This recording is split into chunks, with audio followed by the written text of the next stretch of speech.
جاتا ہے کہ صدقہ فطر تو لگ بھگ ہم میں سے ہر مسلمان ادا کرتا ہے، زکوٰۃ الا ماشاءاللہ ادا کرتی ہے۔ یاد رکھیں جیسے ہمارے اوپر صدقہ فطر ادا کرنا ہمارے لیے واجب ہے، اسی طریقے سے ہمارے اوپر زکوٰۃ ادا کرنا بھی فرض ہے۔ صدقہ فطر واجب ہے اور زکوٰۃ ادا کرنا فرض ہے، اور یاد رکھیں اسلامی قانون ہے، سنت اور سنت سے اعلیٰ درجہ واجب کا ہوتا ہے اور اس سے زیادہ بڑا درجہ فرض کا ہوا ہے۔ ہم بہت ساری ایسی چیزیں ہیں کہ واجب کو تو اتنی دھوم دھام سے ادا کرتے ہیں کہ ہم میں سے ہر ایک شخص کہ کہیں ایسا نہ ہو کہ ہمارا واجب رہ جائے، ہم کہیں ایسا نہ ہو کہ ہم اس سال عید سے پہلے فطرہ ادا نہ کریں۔ یہ تو ہم میں سے ہر ایک انسان کو فکر ہوتی ہے، مگر صاحب جتنی ہمیں اس چیز کی فکر ہوتی ہے ہم اپنی زکوٰۃ ادا کرنے کی فکر اسی طریقے سے فکر کیا ہے۔ بہرحال کیونکہ اب ہو سکتا ہے کہ یہ اس رمضان المبارک کا آخری جمعہ ہو تو میں فطرے کے بارے میں بھی بتا دوں۔ یاد رکھیں فطرہ ادا کرنا جو صاحب نصاب ہے اس کے اوپر واجب ہوا کرتا ہے۔ اب صدقہ فطر ہو سکے ہم میں سے ہر ایک انسان، اچھا ہمارا اور آپ کا ایک مائنڈ یہ بھی بنا ہوا ہے کہ ہم فطرے میں بھی کم سے کم ادا کرنے کی کوشش کریں۔ ہمارا اور آپ کا مائنڈ یہ بنا ہوا ہے کہ جتنے کم میں ادا ہو جائے اتنا اچھا ہے۔ صاحب ایسا نہیں ہے، کوئی بھی چیز ہو اس کو جتنے زیادہ میں ادا کریں گے اللہ تعالیٰ اتنا ہی زیادہ ثواب عطا فرمائے گا، اتنا ہی زیادہ ثواب عطا فرمائے گا۔ جیسے جیسے رب کے دربار میں خرچ کریں گے اللہ عز و جل ویسا ہی ثواب عطا فرمائے گا۔ اب ایک بات یاد رکھیں، نارمل آدمی کا صدقہ فطر یہ ہے کہ ہمارے ہندوستان میں جو رواج ہے اس کے حساب سے میں آپ کو بتا رہا ہوں کہ ہم میں سے اکثر و بیشتر لوگ جو صدقہ فطر ادا کرتے ہیں وہ گیہوں کے ذریعے ادا کرتے ہیں یا گیہوں کی قیمت کے ذریعے ادا کرتے ہیں، ورنہ ایسا نہیں ہے صرف گیہوں کے ذریعے ہی صدقہ فطر ادا کیا جائے، بلکہ جو کے ذریعے بھی ادا کیا جا سکتا ہے، اور جو گیہوں کا ڈبل ہے، اور کھجور کے ذریعے بھی، کھجور یا کھجور کی قیمت کے ذریعے بھی ہم صدقہ فطر ادا کریں گے تو اللہ عز و جل جتنی قیمتی چیز کے ذریعے سے ادا کریں گے اللہ تعالیٰ اتنا ہی زیادہ ثواب عطا فرمائے گا، اللہ تعالیٰ اتنا ہی زیادہ ثواب عطا فرمائے گا۔ مگر ہم یہ چاہتے ہیں کہ یار کم سے کم میں ادا ہو جائے۔ یاد رکھیں کم سے کم بھی اگر ہم مقدار مانیں، اور اس کم میں بھی لوگوں کا معمول یہ ہے، آج کل سوشل میڈیا کے مفتیوں نے حال یہ کر رکھا ہے کہ وہ اپنے ویورز بڑھانے کے چکر میں کم سے کم اتنا کم کر دیتے ہیں کہ جس کے ذریعے سے صدقہ فطر ادا ہی نہیں ہوا۔ اب میں کل پرسوں ایک مفتی کو سن رہا تھا، اس نے کہا کہ صرف 60 روپے میں ہندوستان میں صدقہ فطر ادا ہو جائے گا۔ یاد رکھیں یار کم سے کم اگر ہم مانیں آدھا سا گیہوں، جس کی علماء کرام اس وزن کو کرتے ہیں، سا ایک وزن ہوا کرتا تھا کہ جیسے پہلے زمانے کے اندر جہاں یا تو تول کے ذریعے سے وزن کیے جاتے تھے یا کوئی ایسی چیز ہوتی تھی کہ اس کے ذریعے وزن کر لیا جاتا تھا، تو عرب کے اندر سا کے ذریعے سے سا ایک پیمانہ ہوتا تھا، اس کے ذریعے سے وزن کیے جاتے تھے۔ تو علماء کرام فرماتے ہیں کہ اس کا وزن اگر ایک سا ہے تو 4 کلو اور 90 یا 94 گرام، اور اگر آدھا سا ہے تو 2 کلو 45 یا 47 گرام، لگ بھگ 2 کلو 50 گرام کے قریب ہے۔ اگر 2 کلو 50 گرام بھی مانے تو یاد رکھیں 40 روپے کلو بھی اچھا گیہوں، کیونکہ ہم گیہوں یا گیہوں کا آٹا تو کم سے کم اچھا گیہوں ہم خریدتے ہیں تو اس کا آٹا ہمیں لگ بھگ 40 روپے کلو ملتا ہے۔ 40 روپے کلو سے 2 کلو کے ہو گئے اپنے 80 روپے، اور 50 گرام کے 2 روپے ہو رہا، آپ مان لیجیے 82 روپے ہو گئے، تو لگ بھگ 82 روپے یا اس سے زیادہ ادا کرنے کی کوشش کریں، کم میں نہ کریں۔ ہم کم والوں کو چھوڑیں، کم والے ان سوشل میڈیا والے مفتیوں کو چھوڑیں، زیادہ سے زیادہ ادا کرنے کی کوشش کریں۔ ہمارے اوپر 82 روپے ہے تو ہم 90 بھی ادا کریں گے تو بھی ہمارا صدقہ فطر بہت اچھی طریقے سے ادا ہو جائے گا. یہ 100 روپے ہم اگر ایک اپنی طرف سے ادا کریں تو بھی ادا ہو جائے گا. اور ایک بات یہ بھی یاد رکھیں، یہ صدقہ فطر رکھا کیوں گیا تھا؟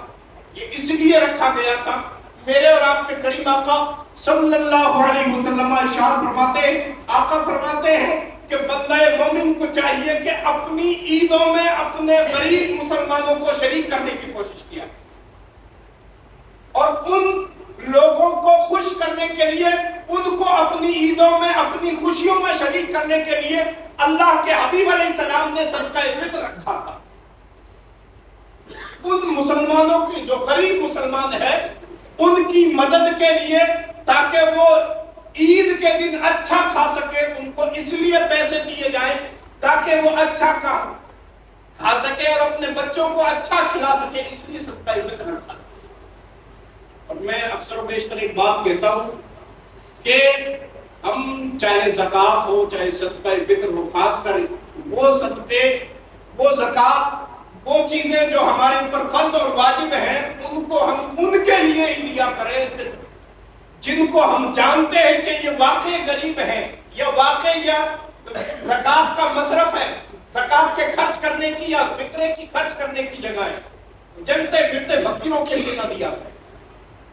ہم میں سے اکثر و بیشتر کو دیکھا جاتا ہے، کوئی بھی آ جائے گا یار اس کو دے دیتے ہیں، فقیر ہے بیچارہ، اس طرح نہ دیا کریں.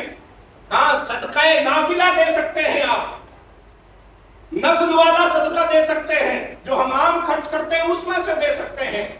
مگر جو ہمارے اوپر فرض اور واجب ہے اس کو ہم زیادہ سے زیادہ تحقیق کر کے دیا کریں تو واقعی یہ غریب ہے یا نہیں ہے، پھر دیا کریں کہ ہم جہاں خرچ کریں واقعی یہ خرچ کرنے کی جگہ ہے یا نہیں، تب دیا کریں، تب ہمارا صدقہ ادا ہوگا. اور صحیح معنی میں جس کا حق ہے اس کا حق پہنچانا ہمارے لیے ضروری ہے. صدقہ فطر ایسا نہیں ہے آج کے زمانے سے دیا جا رہا ہے. یاد رکھیں میرے اور آپ کے کریم آقا صلی اللہ علیہ وسلم کے زمانے میں صدقہ فطر بیت المال میں جمع کیا جاتا اور آقا کریم علیہ السلام غریبوں تک ان کا حق پہنچایا کرتے. یہ واقعہ آپ لوگوں نے بارہا سنا ہوگا. سیدنا ابو ہریرہ رضی اللہ تعالیٰ عنہ راوی ہیں، وہ سیدنا ابو ہریرہ رضی اللہ تعالیٰ عنہ جن کا نام ہم میں سے ہر ایک مسلمان سنتا ہے. حضرت ابو ہریرہ کا نام بہت ساری حدیثوں میں ہم سنا کرتے ہیں، جنہوں نے بہت ساری حدیثیں روایت کی ہیں. یاد رکھیں اوریجنل نام آپ کا ابو ہریرہ نہیں ہے، نام ہے عبد الرحمن. ایک مرتبہ آقا کریم علیہ السلام نے مسکراتے ہوئے، آقا کریم علیہ السلام نے مذاق میں ابو ہریرہ کہہ دیا. دنیا نام کو بھول گئی اور آج تک دنیا حضرت ابو ہریرہ کے نام کو عبد الرحمن کے نام سے نہیں بلکہ ابو ہریرہ کے نام سے جانتی ہے. وہ ہے سیدنا ابو ہریرہ رضی اللہ تعالیٰ عنہ، وہی راوی ہے. وہ فرماتے ہیں کہ ایک مرتبہ آقا کریم علیہ السلام نے مجھے صدقہ فطر جو جمع کیا گیا اس کی نگہبانی کے لیے آقا کریم علیہ السلام نے مجھے مقرر کر دیا. کیا آپ کو دھیان رکھنا ہے اس مال کا، اس مال جو صدقہ فطر جمع کیا گیا اس کی نگہبانی کے لیے حضرت ابو ہریرہ نگہبان کے طور پہ مقرر کیے گئے. آقا کریم علیہ السلام کو تسلیم نے جیسے ہی مقرر کیا، حضرت ابو ہریرہ فرماتے کہ اب ہوتا یہ کہ دن میں تو نگہبانی آسانی کے ذریعے کر لی جاتی کہ دن میں تو کوئی نہیں، مگر رات ہوتی تھی تو میرا حال یہ ہوتا کہ آقا کریم علیہ السلام نے مجھے نگہبان بنایا ہے. میں پوری رات جاگا کرتا تھا، میں پوری رات جاگ کر اس مال کی نگہبانی کیا کرتا تھا، اس مال کی نگہبانی کرتا رہتا. مگر ہوتا یہ کہ ایک رات ایسی آتی ہے جب میں نگہبانی کر رہا تھا، اس رات میں ایک شخص آیا اور آنے کے بعد میں اس شخص نے اس صدقہ فطر کے مال میں سے چوری کرنا شروع کیا، لب بھرنا شروع کیا. حضرت ابو ہریرہ فرماتے ہیں کہ مجھے تو نیند تو نہیں آتی تھی. جیسے ہی میں نے اس چور کو دیکھا میں نے اس کا ہاتھ پکڑ لیا، اور میں نے ہاتھ پکڑا نا تو جیسے ہی میرا ہاتھ پکڑنا تھا، میں نے جیسے ہاتھ پکڑا، اب وہ شخص اپنی غریبی اور مفلسی کی داستان سنانے لگا، عرض کرنے لگا کہ اے اللہ کے حبیب علیہ الصلوۃ والتسلیم کے صحابی، اے اللہ کے حبیب علیہ السلام کے صحابی، کہ آپ تو اس نبی کے امتی ہیں جسے اللہ نے رحمت للعالمین بنایا ہے، آپ کے دل میں بھی رحم ہے. میں ایک غریب اور مفلس ہوں، اہل عیال کا مارا ہوا ہوں، حال یہ ہے میں مفلسی میں زندگی گزار رہا ہوں، مجھے کوئی صدقہ بھی نہیں دے رہا ہے، یہ صدقے کا مال ہے، میں نے چاہا کہ میں اس میں سے کچھ چوری کر لوں اور اپنے بچوں کا پیٹ بھر دوں اور میں اپنی غریبی سے نجات پا جاؤں، اس لیے میں یہاں پہ آ گیا۔ حضرت ابو ہریرہ فرماتے ہیں میں نے جیسے ہی اس کی مفلسی کو سنا، مفلسی کو سننے کے بعد میرے دل میں رحم آیا، جو کہ میں بھی اس رحمت للعالمین کا امتی ہوں، رحم آیا اور میں نے اسے جیسے ہی چھوڑ دیا۔ آقا کریم علیہ السلام صبح فجر کی نماز ہوتی ہے، آقا کریم علیہ السلام نے فجر کی نماز پڑھائی اور جیسے ہی سلام پھیرا، آقا کریم علیہ السلام نے سلام پھیرنے کے بعد فرمایا این ابو ہریرہ، حضرت ابو ہریرہ کہاں ہے؟ حضرت ابو ہریرہ رضی اللہ تعالی عنہ آپ کھڑے ہوتے اور عرض کرتے ہیں لبیک یا رسول اللہ صلی اللہ علیہ وسلم، یا رسول اللہ صلی اللہ علیہ وسلم میں آپ کے دربار میں حاضر ہوں۔ آقا کریم علیہ السلام نے فرمایا رات جو چوری کرنے والا آیا تھا اس کا کیا حال ہے؟ آقا کریم علیہ السلام نے فرمایا کہ رات جو تم نے چور پکڑا تھا اس چور کا کیا حال ہے؟ اور صاحب لوگ کہتے ہیں نبی کو پیٹھ پیچھے کا علم نہیں ہے، نبی تو یہ بھی جانتے ہیں کہ چوری کرنے کون آیا ہے، نبی یہ جانتے ہیں۔ آقا کریم علیہ السلام نے جیسے یہ پوچھا، حضرت ابو ہریرہ رضی اللہ تعالیٰ عنہ عرض کرنے لگتے ہیں یا رسول اللہ صلی اللہ علیہ وسلم، آقا کریم علیہ السلام وہ چور چوری کرنے تو آیا تھا مگر انہوں نے مفلسی اپنی جب سنائی نا تو مجھے رحم آ گیا اور میں نے اس کو چھوڑ دیا۔ آقا کریم علیہ السلام نے فرمایا اچھا جب ایسا ہے تم نے ان کی مفلسی کے اوپر اسے چھوڑ دیا ہے تو یاد رکھے اگلی رات وہ پھر آئے گا، اگلی رات وہ پھر آئے گا۔ ایک تو آقا کریم علیہ السلام نے رات میں کیا ہوا اس کے حالات بتائے اور ایک آقا کریم علیہ السلام نے اس کی خبر دی آنے والی رات میں وہ پھر آئے گا۔ آقا کریم علیہ السلام نے آنے والے زمانے کی خبر دی۔ حضرت ابو ہریرہ رضی اللہ تعالیٰ عنہ فرماتے ہیں کہ میرے دل کے اندر یقین پیدا تھا کہ آقا نے فرمایا ہے تو ضرور آئے گا، آقا کریم علیہ السلام نے فرمایا ہے تو ضرور آئے گا، اس لیے کہ اللہ عز و جل نے